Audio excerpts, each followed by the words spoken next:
BRS నేత మాజీ మంత్రి హరీష్ రావు చేసిన కృషి ఫలించింది. ఉపాధి నిమిత్తం జోర్డాన్ వెళ్లి వివిధ కారణాలతో అక్కడే చిక్కుకున్న 12 మంది వలస కార్మికులు ఎట్టకేలకు స్వదేశానికి చేరుకున్నారు. జోర్డాన్లో పనిచేసే కంపెనీకి పెనాల్టీతో పాటు రవాణా ఖర్చును భరించి వలస కార్మికులను తెలంగాణకు తీసుకొచ్చారు హరీష్ రావు. శనివారం ఉదయం హైదరాబాద్ చేరుకున్న కార్మికులు హరీష్ రావును మర్యాదపూర్వకంగా కలిసి కృతజ్ఞతలు తెలిపారు.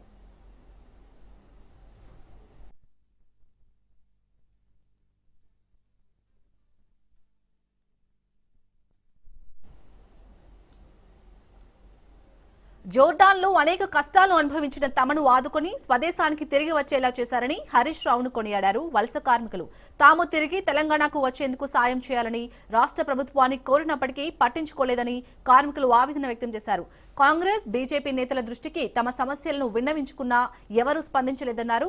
తమను తిరిగి స్వస్థలాకు తీసుకొచ్చిన బీఆర్ఎస్ రుణం ఎప్పటికీ తీర్చుకోలేమన్నారు.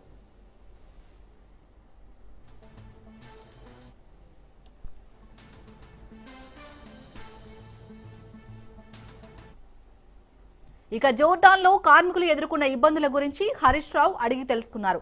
కడుపు నిండా తిండి కూడా లేకుండా ఉన్నామని, ఎన్నో బాధలు అనుభవించామని కార్మికులు హరీష్ రావు ఎదుట కంటనీరు పెట్టుకోగా వారికి ధైర్యం చెప్పి ఇక్కడే ఉపాధి, ఉద్యోగ మార్గాలు చూసుకోవాలని సూచించారు. ఈ సందర్భంగా హరీష్ రావు మాట్లాడుతూ కేంద్ర రాష్ట్ర ప్రభుత్వాలు మొద్దు నిద్రను వీడాలని, విదేశాల్లో ఇబ్బందులు పడుతున్న వారి కోసం ప్రత్యేక విభాగాన్ని ఏర్పాటు చేయాలని డిమాండ్ చేశారు. గల్ఫ్ సంక్షేమ బోర్డు పెట్టి వారి కోసం ప్రత్యేక పాలసీ తెస్తామని ప్రకటించిన రేవంత్ రెడ్డి 2 ఏళ్లైనా ఇచ్చిన హామీలను నెరవేర్చలేదని విమర్శించారు. ప్రజలు మనకి అధికారం కట్టబెట్టింది ఆపదలో ఉన్న ప్రజల్ని కాపాడుకోవడానికి అని అన్నారు.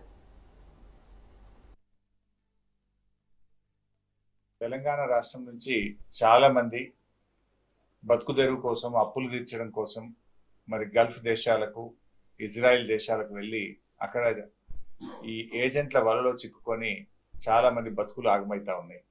అలాంటి 12 మంది తమ్ముళ్ళు, ముఖ్యంగా కామారెడ్డి, నిర్మల్, నిజామాబాద్, మెదక్, సిద్దిపేట్, కరీంనగర్, జగిత్యాల్ తదితర జిల్లాల నుంచి మరి వెళ్ళి అక్కడ ఎంతో ఇబ్బందులు పడుతూ తిండి తిప్పలు లేక బీపీ, షుగర్లు, రకరకాల వ్యాధులతో సతమతమవుతూ రాష్ట్ర ప్రభుత్వానికి, కేంద్ర ప్రభుత్వానికి ఇన్నిసార్లు మొరబెట్టుకున్న 2 ప్రభుత్వాలు కూడా స్పందించలేదు. కానీ ఈరోజు బీఆర్ఎస్ పార్టీ తరఫున జోర్డాన్లో చిక్కుకున్న ఈ 12 మంది తమ్ముళ్లను బీఆర్ఎస్ పార్టీ తరఫున ఈరోజు పెనాల్టీ కట్టి తిరిగి స్వదేశానికి తీసుకురావడం జరిగింది. నేను ఇప్పటికైనా ప్రభుత్వాన్ని విజ్ఞప్తి చేస్తా ఉన్నా, ఇంకా వందలాది వేలాది మంది యువతీ యువకులు ఈరోజు వివిధ దేశాల్లో ఇలా అనేక ఇబ్బందుల్లో కొట్టుమిట్టాడుతూ ఉన్నారు. పిల్లలు చెప్తా ఉన్నారు, జోర్డాన్లో ఎంబసీ, ఇండియన్ ఎంబసీ ఆఫీస్కు ఎన్నిసార్లు మొరబెట్టుకున్నా స్పందన రాలేదు అని. రాష్ట్ర ప్రభుత్వానికి ఎన్ని విజ్ఞప్తులు చేసినా ఇవాళ రాష్ట్రంలో ఉండే ప్రభుత్వం కూడా స్పందించలేదు అని ఆ పిల్లలు వాపోతా ఉన్నారు. ఇవాళ ప్రభుత్వాలు మన పిల్లల్ని మనం కాపాడుకోవడం మీ బాధ్యత. ఇవాళ 2 ప్రభుత్వాలు మొద్దు నిద్రపోతే బీఆర్ఎస్ పార్టీ ఈ 12 మంది పిల్లల్ని కాపాడి స్వదేశానికి తీసుకురావడం జరిగింది. సో ఈ 12 మంది గురించి కాదు నేను ఆలోచిస్తున్నది, ఈ 12 మందే కాదు, ఇంకా చాలా మంది పిల్లలు అక్కడ చిక్కుకొని ఉన్నారు. ఇప్పటికైనా రాష్ట్ర ప్రభుత్వము, ఇటు కేంద్ర ప్రభుత్వం స్పందించి ఇలాంటి పిల్లలు, కష్టాల్లో ఉన్నటువంటి భారతీయులను, తెలంగాణ బిడ్డలను తిరిగి స్వదేశానికి తీసుకొచ్చేటువంటి బాధ్యతను, చర్యలు తక్షణమే తీసుకోవాలని చెప్పి నేను రాష్ట్ర, కేంద్ర ప్రభుత్వాలను డిమాండ్ చేస్తా ఉన్నా. ఇవాళ రేవంత్ రెడ్డి చాలా మాటలు చెప్పాడు ఎన్నికల ముందు. గల్ఫ్ సంక్షేమ బోర్డు పెడతానని, వాళ్ళ కోసం ప్రత్యేక పాలసీ తీసుకొస్తామని, నిధులు పెడతామని చెప్పారు. 2 సంవత్సరాలైనా రేవంత్ రెడ్డి నుంచి స్పందనే లేదు. ఆయన మాటలకు ఎక్కువైపోయింది తప్ప ఏ ఒక్కటి కూడా ఇచ్చిన హామీలు ఇవాళ నెరవేర్చేటువంటి పరిస్థితి కనబడతలేదు. మన రాష్ట్రం నుంచి అలా 8 మంది ఎంపీలను బీజేపీ పార్టీ గెలిచింది. 2 కేంద్ర మంత్రులు ఉన్నారు. నేను వాళ్ళకు స్వయంగా లేఖ రాసిన వీళ్ళ గురించి ఆలోచించండి అని, కానీ స్పందన రాలేదు. ఇవాళ కిషన్ రెడ్డి గారు, సంజయ్ గారు కూడా ఇలాంటి గల్ఫ్ కార్మికుల కోసం, విదేశాల్లో మరి ఇబ్బందులు పడుతున్నటువంటి తెలంగాణ బిడ్డల్ని తేవడానికి ప్రత్యేకమైన ఒక విభాగం పెట్టి చొరవ చూపి పిల్లలకు మరి కాపాడాలని చెప్పి కూడా వారికి కూడా విజ్ఞప్తి చేస్తా ఉన్నా. దుబ్బాక మండలం, దుబ్బాక గ్రామం, సిద్దిపేట జిల్లా సార్. జోర్డాన్కు అగ్రికల్చర్ వీసా పైన లేబర్గా వెళ్ళినాం సార్.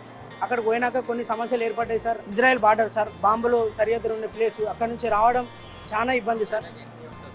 అక్కడ అధికారులతోటి, కంపెనీ నాయకులతోటి, కంపెనీ అధికారులతోటి మాట్లాడి హరీష్ అన్న గారు కొంత మొత్తంలో పెనాల్టీ కట్టి సార్ మాకు టికెట్ సార్ మొత్తం డబ్బులు తన సొంతంగా భరించి మా ఇంటోళ్ళకు ఫోన్ చేసి భరోసానిచ్చి ఇక్కడ తీసుకొచ్చినందుకు మాకు ఇవాళ మాకు చాలా ఆనందంగా ఉంది సార్. ఇలాంటి నాయకుడు మాకు ఈ జిల్లాలో మేము ఉన్నందుకు మేము చాలా గర్విస్తున్నాం సార్. మా టికెట్ డబ్బుల సొమ్ము మా దగ్గర లేకుంటే టికెట్ డబ్బుల సొమ్ము సారే సొంతంగా భరించడం జరిగింది. ఎమ్మెల్యేలకు మంత్రులకు కూడా ఫోన్ చేసినాం సార్. వాళ్ళు కూడా మమ్మల్ని ఏం పట్టించుకోరు సార్.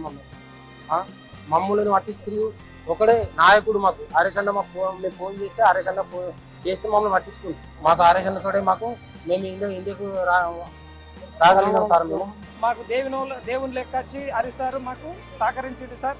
మా కుటుంబ సభ్యులకు అందరికీ మమ్మల్ని చాలా ఆదరించిండు. భరోసా ఇచ్చి మమ్మల్ని హైదరాబాద్ దాకా తీసుకురావడం జరిగింది హరీష్ రావు సార్ గారు. తెలంగాణ